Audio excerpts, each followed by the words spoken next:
मौन और वाचिक मौन से विरह की अनुभूति और प्रगाढ़ होती है। और बिल्कुल बिल्कुल 100% इसमें कोई एक भी % संशय नहीं, क्योंकि वाणी से सबसे ज्यादा अपराध बनता है। हंसी मजाक, झूठ बोलना, कई तरह की ऐसी बातें होती हैं जो हमारी वाणी से अपराध बन जाते हैं, और वाणी का बहुत बड़ा प्रभाव पड़ता है। अब जैसे हम वाणी से मौन है तो वो धीरे धीरे मन पर भी प्रभाव पड़ने लगता है। आप देखो कुछ दिन मौन, जैसे आप हैं तो बोलने की जैसे तो एक उदासी छा जाएगी।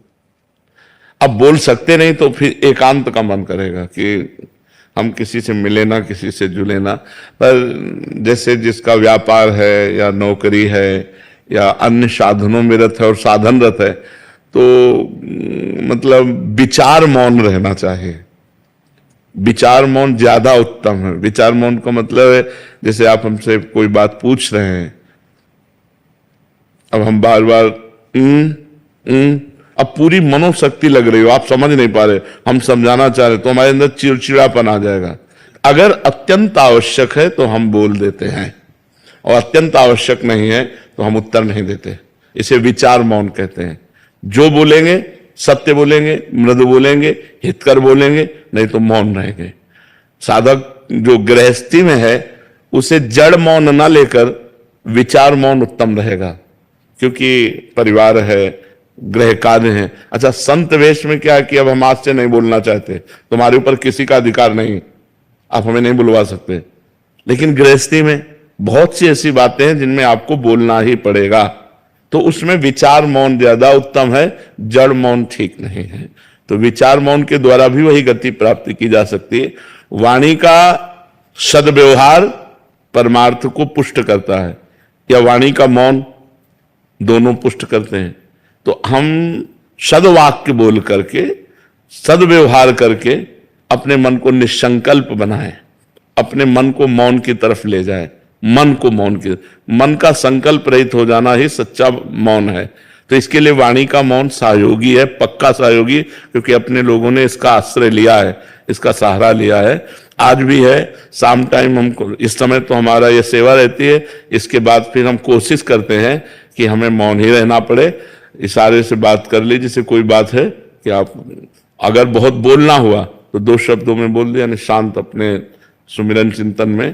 तो ऐसा है, व्यवहाररत उपासक को विचार मौन रहना चाहिए। हाँ, सबको चाहिए। हम व्यर्थ में क्यों बोले, हम क्यों गाली गुप्ता करें, अपनी जवान गंदी करें, झूठ बोले, व्यर्थ में क्यों बोले।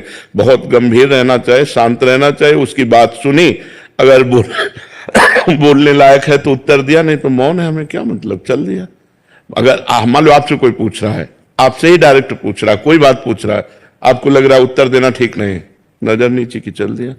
वो आदमी जो समझे, पागल समझे, अभिमानी समझे, जो समझे वो समझा करे। आप तो प्रपंच रहित हैं, और जो साधक है वो समझ जाएगा, बड़ा प्रवीण साधक है, अपने आप को कैसे बचाता है, देखो मौन होकर बचा लिया। शांत, बिल्कुल बहुत जरूरी है। नहीं, वाणी से इतने अपराध बनते हैं कि लोग समझ नहीं पाते। वाणी से अपराध ही अपराध बनते रहते हैं, शरीर से और वाणी से ज्यादातर अपराध बनते रहते हैं। इसीलिए परमार्थ में उन्नति नहीं हो पाती। अगर शरीर और वाणी निष्पाप हो जाए तो मन बहुत जल्दी भगवान में लग जाए। इसीलिए देखो, संतों को देखो, बड़ा पवित्र स्नान, कपड़ा लत्ता सब पवित्रता से रहना, कि हमारा शरीर निष्पाप हो जाए, हमारी वाणी निष्पाप हो जाए, तो मन भगवान में लग जाए। मन का तन और वाणी से बड़ा संयोग है।